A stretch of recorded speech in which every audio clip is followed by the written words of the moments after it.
Então, bora lá. Fechando mais uma semana, Bitcoin chegou a subir quase 8% durante a semana.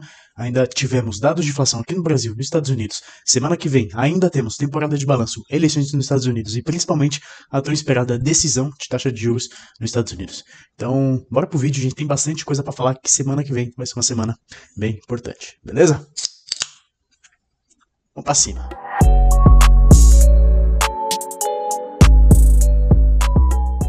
Bom, então como falei, semana passada saiu dados de inflação aqui no Brasil e nos Estados Unidos. Aqui saiu o IGP, medido pela Fundação Getúlio Vargas, e ele veio acima do esperado, demonstrando que ainda temos um certo descontrole da inflação. Isso incentiva o Banco Central aqui no Brasil a continuar subindo juros. Já nos Estados Unidos, eles já estão há um tempo com a taxa de juros alta e o IPC, que é o índice de inflação por lá, ele veio em neutro, depois dos últimos resultados de inflação vierem alta, o IPC por lá nos Estados Unidos veio em neutro, demonstrando que o Fed ainda está conseguindo controlar a taxa de juros. Porém, por outro lado, também saiu os dados de emprego. Sexta-feira, hoje, saiu o payroll e durante a semana saiu o JOLTS, também dado de emprego, e eles vieram abaixo do esperado, forçando e mostrando que se o Fed continuar com essas políticas de juros um pouco mais restritivas, essas políticas um pouco mais restritivas para o mercado, pode acabar conturbando e gerando uma certa recessão econômica. Então, para fomentar o pleno emprego, que é uma função especialmente do Banco Central, então isso aumenta a chance de corte de juros, tanto que é uma coisa que eu queria comentar com vocês, que no Fed Watch da CME, que eu mostrei semana passada, no vídeo da semana passada, vou deixar o link aí no card, então no Fed Watch tá mostrando, antes mostrava uma chance de 95% da chance de corte de juros entre meio ponto a 0,25. Porém, essa chance aumentou de 95% para 98% das chances de corte de juros. E já na Investing, que era uma expectativa estava um pouco abaixo, saiu de 93% para 96%. Então, é quase certeza que semana que vem teremos sim um corte de juros lá nos Estados Unidos. Bom, vamos falar agora dos balanços aí, porque comentei que essa semana grandes empresas iam reportar balanço, que a gente estava de olho, e eram empresas que estavam no nosso radar. Então vou passar os destaques ali de cada uma delas. Então a Google apresentou um balanço com 2 bilhões a mais de receita, a mais do que o esperado. Microsoft também 1,5 bilhão acima do esperado. Meta 500 milhões acima do esperado. E a Lilly veio com 600 milhões abaixo do que foi esperado pelos analistas. Bradesco, por outro lado, era uma empresa que a gente estava de olho, uma empresa que está em reestruturação, passando por uma reestruturação interna do operacional, do modelo da empresa aí, Bradesco, reportou um balanço com 1,15 bilhão acima do esperado de receita, beleza? Bom, a Apple também era uma outra empresa que estava no nosso radar, que reportaria balanço essa semana. A Apple reportou balanço ontem, após o fechamento do mercado, e o balanço da Apple veio em linha com o que o mercado esperava, porém o lucro por ação, que é o indicador fundamentalista da ação, ele vem caindo, está no menor nível de 2024, o menor nível depois pós-pandemia. Então a gente viu o lucro por ação de Apple caindo, e os balanços da Apple já não vindo tão em linha com as expectativas do mercado durante todas as DREs que teve durante o ano, beleza? Bom, vamos falar então da agenda econômica. Semana que vem é uma semana bem importante. Então, nos Estados Unidos, a gente vai ter PMI de serviço saindo. Temos eleições que começam na terça-feira, eleições presidenciais nos Estados Unidos.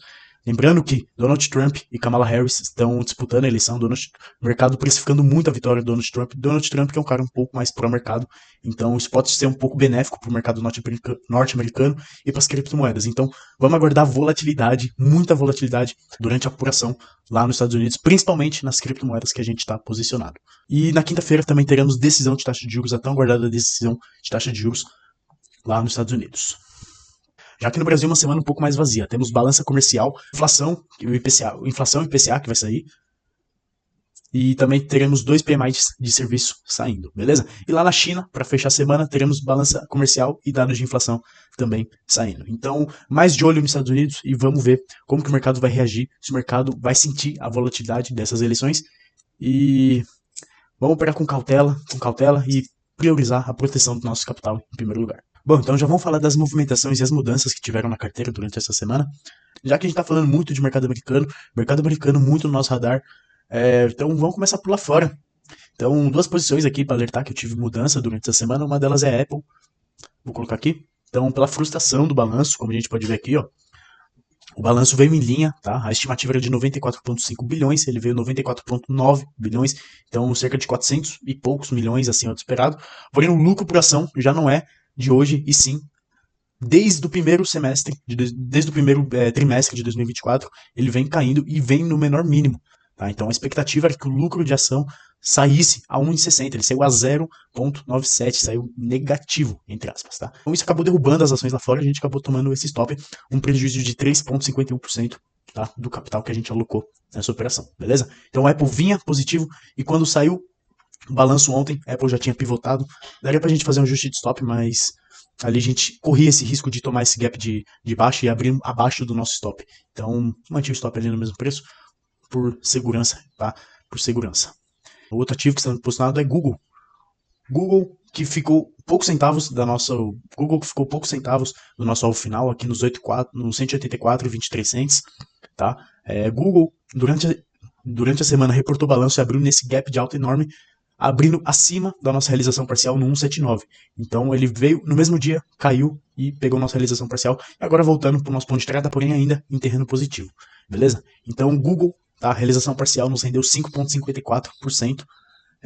Bom, conforme for, a gente pega e subir esse stop aqui também é viável. Tá? Subir esse stop aqui para diminuir o nosso risco da operação.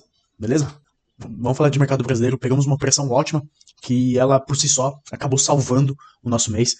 Postei no meu Instagram, no meu Tweets, que a gente ia fechar o mês negativo, porém com essa operação da Google e essa especificamente da JBS e uma realização parcial da SUSB fez com que a gente fechasse um mês positivo, fechasse 2% de lucro do PL, fazendo mais o famoso de mais de 1% ao mês, beleza? Então o JBS, tô colocando aqui para vocês na tela, JBS, a gente entrou nesse ponto de entrada aqui, fizemos a realização parcial nos 35,43, que foi na linha verde, e conduzimos até o alvo final nos 36,62. Então, JBS, uma bela operação, 11,71% de lucro nessa operação.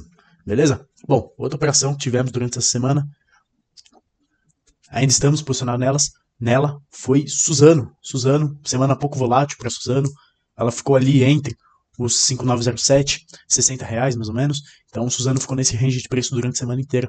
Porém ainda essa semana chega a nossa realização parcial nessa linha verde, tá? Nosso ponto de entrada foi aqui no 55,94 e durante a semana pegou ali a nossa realização parcial.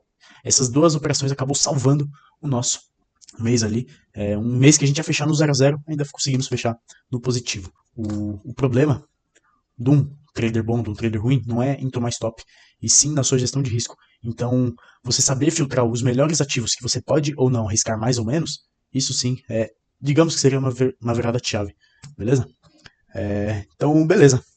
Outra operação que eu gostaria de comentar com vocês, que eu peguei 154% de lucro no mercado futuro operando Bitcoin, tá? Bitcoin. Então, vou colocar aqui para vocês na tela essa operação. Vocês estão vendo aí que ela voltou pro meu ponto de entrada, então o Bitcoin voltando pro meu ponto de entrada. Pode parecer estar meio poluído o gráfico, tá? Mas é importante a gente ter essas informações aqui. Então, bom, de maneira mais simples, comentei no vídeo da análise, também vou deixar aqui no card esse vídeo. Então, o Bitcoin fazendo uma movimentação de alinhamento das médias, a gente entrou nesse pivôzinho de alta, ele esticou, cravou o nosso alvo, chegou a violinar, topo histórico, e voltando para o meu ponto de entrada, voltando para as médias, que é fazendo um pullback nessa linha de tendência de baixa, tá? Que se inicia nesse topo, pega esses topos, pega esse topo aqui também, que precedeu nosso pivô de alta, e agora formando um fundo, pode ser que se forme um fundo nessa região de preço, tá? Bom, então garanti 154% porque eu entrei alavancado, mas foi cerca de 5% do PL, tá? Do meu patrimônio líquido em 2 dias de operação. 154,84%, tá? Vou deixar a fotinho aí também para vocês. Foi uma operação muito boa, muito bem conduzida. E, bom, vamos conduzir agora o resto da operação, o restante da mão, tá? Apesar desses contratos que tem aberto, 0.001 de Bitcoin, tá? Apesar disso ser residual, mas eu ainda pretendo zerar, porque é mercado futuro, não é mercado spot. Então não é realmente Bitcoin, é mais o contrato futuro que eu estou exposto. Tá? Então é bom zerar tudo. Eu gosto de deixar residual, você sabe que eu gosto de operação residual, mas porém é bom deixar, beleza? Bom, então agora com isso, vamos ver o que a gente tem de destaque. O que estamos esperando para a próxima semana? Então, semana que vem, o martelo já está batido, semana que vem teremos alta volatilidade no mercado. por conta desses fatores. Então, eleições, decisão de taxa de juros, que ambas são importantes para o cenário econômico e de política monetária, e ainda por cima temos temporada de balanços, então vocês sabem que em momentos de incerteza, de muita volatilidade, eu gosto de sair um pouco do mercado, tá? E não tem outra, semana que vem eu vou fazer isso. Então semana que vem é mais para ajuste de stop e ficar de olho no mercado, tá? Principalmente lá fora e principalmente no mercado de cripto, que é um mercado muito volátil. Então, durante a semana, vou até colocar aqui o gráfico semanal, durante a semana a gente viu Bitcoin dando uma porrada, fazendo quase 9% de alta durante a semana e devolvendo tudo em 2 dias. Em 3 dias. 2 dias de movimentação, praticamente. Então, é um mercado que ele vira ao nosso favor e vira contra nós muito rápido. Então, se a gente não se posicionar da maneira correta, você vai quebrar a cara. Então, vamos ficar de olho. Vou passar aqui o que eu tenho de olho, o que eu tô no radar aqui para vocês, que fique gravado aqui para vocês. Que momentos de incerteza, momentos que sabemos que teremos alta volatilidade no mercado, isso serve tanto para um day trade rápido, quando sai uma notícia no dólar, por exemplo, ou tanto quando temos esses acontecimentos na macroeconomia que pode afetar nossas posições, tipo, a gente, por exemplo, se posicionado em Vale ou em algum ativo que é muito exposto à China ou algo do tipo, e algo na madrugada acontece lá, a gente já abre aqui no Brasil com puta gap de alta, gap de baixa, que isso pode influenciar a gente. Então, é sempre bom a gente estar de olho nessas coisas, beleza? Então, sem mais delongas, vou passar os destaques que eu tenho para vocês. Bom, ainda não soltei o osso, não vou largar esse osso por mais tempo, então ClearSale segue no nosso radar, tá? Então, para começar o mês, tá? A gente tá falando, já que a gente tá falando em tirar o pé aqui do Brasil, já que a gente tá falando em tirar o pé um pouco lá de fora, então pode ser interessante. ClearSale que se denomina uma movimentação legal, alinhada pelo gráfico semanal, alinhada no gráfico diário, tá? Fazendo um mega de um power breakout. Pode ser uma ilha de reversão também. Pode ser uma figura de reversão caso rompa esse fundo nos 9,23. Então, pode ser. A gente pode arriscar uma entrada aqui, tá? Uma entrada aqui, com stop aqui, para tentar surfar essa movimentação pelo gráfico semanal, tá? Bom, para quem não lembra, ClearSale, eu joguei esse FIBO para cima porque esse FIBO casa direitinho com regiões importantes de preço, tá? Então, esse FIBO na região dos 12 pega mais ou menos aqui esse topo. Temos esse fundo, temos a abertura dessa barra aqui, a abertura dessa grande barra. Então são zonas importantes de preço que o ClearSale pode testar novamente, tá? Então ela está alinhada pelo gráfico semanal e pode realinhar pelo gráfico diário. Se a gente entrar nesse realinhamento pode ser interessante a gente surfar uma boa tendência de alta. Bom, próxima é EZTEC.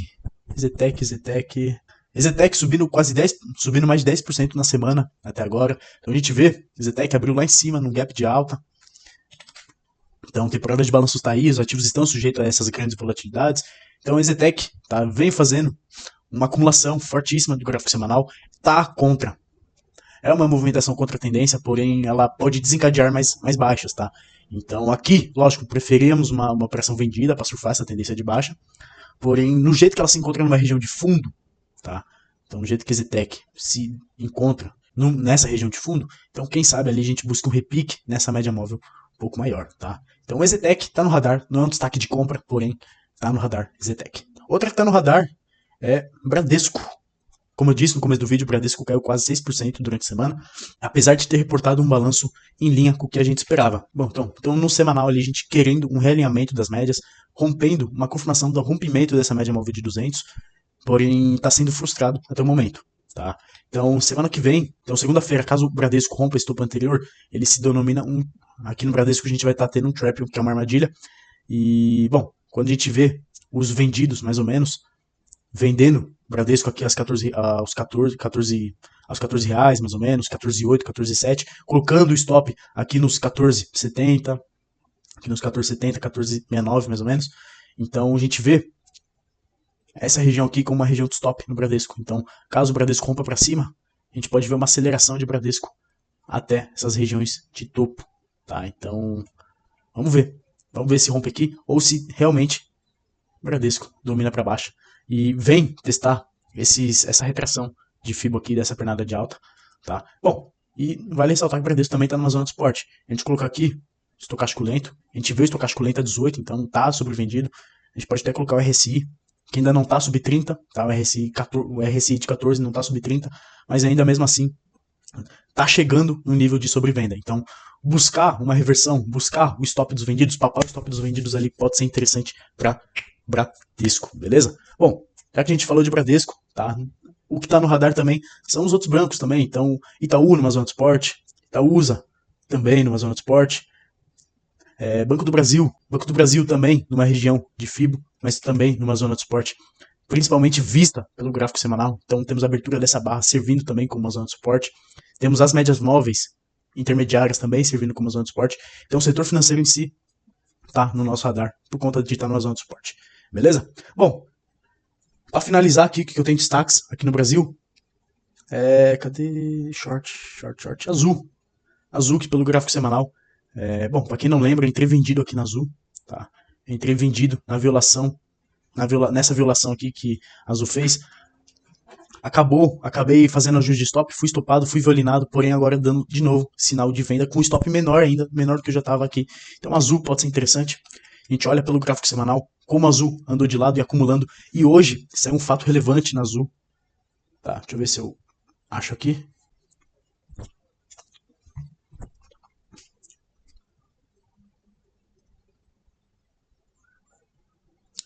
Então tá aí, ó, reclassificação de risco da companhia para CC. Então, Azul, novamente aí descendo um degrau, mais perto de uma recuperação judicial do que qualquer outra recuperação da empresa. Recuperação estrutural da empresa. Então, Azul, extremamente mal das pernas e não faz sentido a gente procurar por compras em Azul, sendo que ela nos entrega sinais de baixa e ela continua demonstrando sinais que a empresa está mal, que não devemos estar posicionados comprados ao longo do prazo. Então, Azul no radar para baixo, beleza? Bom, para finalizar, outra coisa que está no meu radar, eu comentei semana passada, venho falar de novo aqui, são os ETFs de criptomoedas. Então, o QBTC subiu 6% durante a semana, subiu 6,72% durante a semana. A gente tem, cadê? O Web3 também, esse ETF aqui, que é bem interessante, o Web3, que ele pode se beneficiar com a queda mais pendente da dominância do dólar, tá? É um pouco mais técnico, porém eu expliquei bem no vídeo da análise das criptos. Vou deixar também o link aqui no card para vocês. Então, o Web3 pode se beneficiar com a alta das altcoins, tá? E a alta das altcoins se beneficia com a queda da dominância do dólar no mercado de cripto. Quando a gente procura por essa dominância, por essa dominância do dólar, a gente viu que está para confirmar e armar um pivô de baixa, tá? Então, vamos ver. Se essa semana esse fechamento se fortificar abaixo dessas linhas laranja, pode ser interessante, tá? Pode ser interessante, pode dar um gás no mercado. Pode dar um baita de um gás no mercado, principalmente para as altcoins e principalmente para o BTC, beleza? Bom, tá tudo explicadinho melhor, tá explicado de uma forma um pouco mais didática também no vídeo da análise das criptos. Então, novamente, convido você a assistir o vídeo completo da análise das criptomoedas que eu fiz. Vou deixar na descrição, vou deixar aí no card também para vocês. Beleza? Bom, já que eu tô com o trading view aberto, então, para fechar o que eu tenho de destaques, lá fora eu quero tirar um pouquinho o pé, mas ainda tem duas ações que estão no meu radar, coloquei no radar semana passada, porém elas estão bem interessantes, pra gente ficar de olho, tá? Uma delas é Mercado Livre, tá? Então, a gente vê o Mercado Livre. Então, a gente vê aí, MELI, bem interessante pelo gráfico semanal, pedindo um alinhamento do gráfico diário. Quando a gente desce pelo gráfico diário, a gente vê também uma certa acumulação do gráfico, tendo em vista que MELI reporta balanço semana que vem, tá? Então, MELI reporta balanço semana que vem, na quarta-feira, tá? Estimativa de 5,2 bilhões de receita. Então vamos ver se MELI realmente cumpre aquilo que o mercado espera dela, tá? Bom, fiz uma análise um pouco mais completa semana passada, beleza? Bom, Goldman Sachs, então, para finalizar, uma empresa aí do setor financeiro lá dos Estados Unidos, bem legal, soltou um balanço acima do esperado. A gente não entrou durante esse balanço, a gente estava sem caixa, porém, mesmo assim, Goldman Sachs bem interessante. Fez um recuo, agora qualquer tipo de alinhamento das médias, qualquer sinal de força com volume e com volume financeiro bom, alinhando as médias para cima, pode ser interessante. Fechou? Bom, então sexta-feira vou finalizando o vídeo por aqui. Agradeço demais você aí que está me acompanhando. E, bom, é isso. Desejo um final de semana abençoado a todos, uma ótima sexta-feira. Tamo junto e é só o começo.